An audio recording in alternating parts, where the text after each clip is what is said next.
The Trilateral Defence and Security Pact between the Australia, UK, and US, commonly referred to as AUKUS, is not going to trigger a nuclear arms race in the Indo-Pacific region, said the U.S. Undersecretary of State for Arms Control and International Security.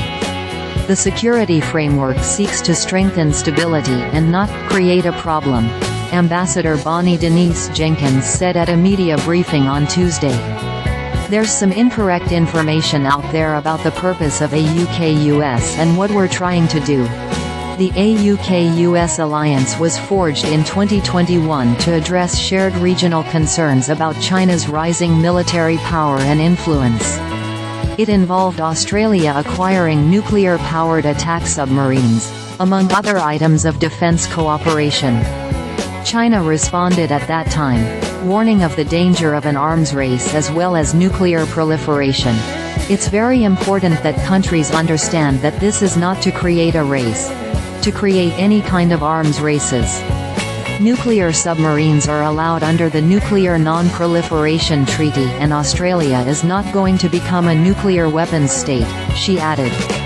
Jenkins said the alliance partners will continue to work with the International Atomic Energy Agency to ensure that we are doing everything to have the highest operation standards in what we're trying to do.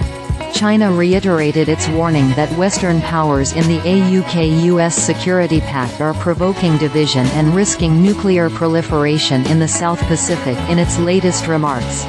Through AUKUS, the U.S. is bent on bringing the development of nuclear submarine into the region, which violates the purposes of the South Pacific Nuclear Free Zone Treaty and creates severe risks of nuclear proliferation, Foreign Ministry spokesperson Wang Wenbin said at a ministry presser. He accused the U.S. of bringing even more countries into the grouping under false pretext, adding that China has always opposed bloc confrontation in this region.